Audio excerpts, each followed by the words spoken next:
to start with the jab, of course, the most important punch in boxing, if you ask me. It's both offensive and defensive, and generally speaking, you're probably going to find yourself throwing a lot more jabs than anything else, even though it's not with your dominant hand. So I am orthodox, so I'm going to be showing everything with my left side forward. So if you are a southpaw, you would just reverse everything, of course. So in my stance, I'm going to show it from the side first. The jab is a straight left. So we're going to start by pushing off this back foot. This is really where the power comes from. If I just throw a punch with my arm, there's not anything behind it. So we really want to use our legs so we can put the whole weight of our body behind our punches. And then you'll be hitting a lot harder that way. Plus, it allows you to close your distance as you're throwing your punches so that you actually hit your opponent. So I'm going to push off my back foot, and I'll show it to you in real time first. So that's a jab kind of at normal speed. But if we break it down really slowly, I'm going to push off that back foot. As I do that, my front foot's going to step forward. As my front foot lands, my arm extends straight out. You really want it going straight like an arrow in front of you, and you're aiming for your opponent's, generally their forehead, nose, chin. Those are all good places, but generally the forehead's kind of the aim there. So we're extending. Notice that my thumb has turned down. So I'll turn this way to show that a little bit better.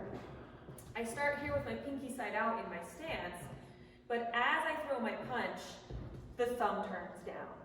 That is going to make it a stronger punch and safer punch for you, because the impact is going to go on those first two larger knuckles, which is going to feel better on your hand and feel worse for your opponent, which is pretty much the goal.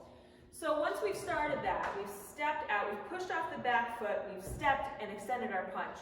Now the back foot has to come in to replace the distance that we've just taken up with our front foot. Because otherwise, if you don't, you're just going to keep getting longer and longer in your stance. So we have to restore that distance that we just took up. So we're here, and then as we bring the punch back, the back foot comes in and just steps as far forward as my front foot stepped out.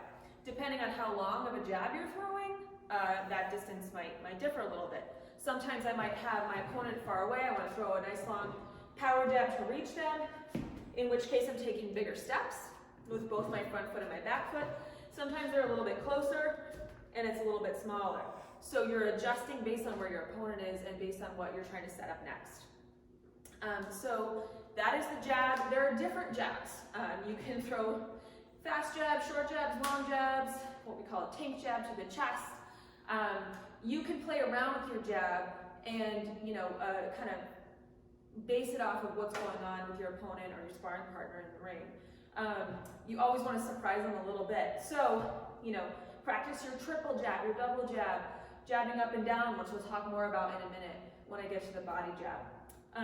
So, again, important that we're stepping with both feet. One jab has two steps with the feet.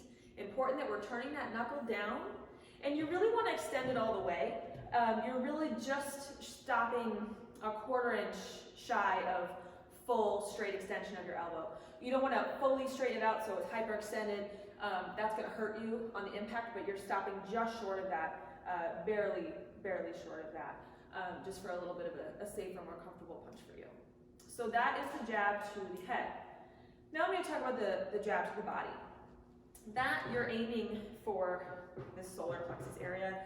This can be really painful when it's thrown well. It really knocks the wind out of you. I'd rather take several jabs to the head in a row than one really good jab to the body. It can be debilitating when it's executed well. So it's really pretty much exactly the same in terms of taking the two steps, fully extending, turning that thumb down. The only difference is the placement. And in order to do that properly and safely, you need to get low. So it's almost like you're down in a squat, but still in your stance. So we're going to get down low, and then we're still going to do the step, and full extension. Again, aiming for this area on your opponent. So you could hit somebody in that place without getting low like that. I could hit my opponent just by moving my arm down, but I'm not safe that way, because then my head is right in their line of fire. So someone who's more experienced and can take advantage of that quickly, they're gonna hit you while you're trying to hit them. So you have to get low to protect yourself so that when they're throwing something, they're missing you because your head is underneath their punch. So you really want to get your head nice and low. You just can't go underneath your opponent's waistband. So again, we're down low, jabbing here. You can play with jabbing up and down, and of course mix those into other combinations as well. The jab up, jab down, jab up can be just a great combination as you're coming into your opponent. Up, down, up, and you can mix that in however you like with your other punches. So that's the jab to the head and the jab to the body.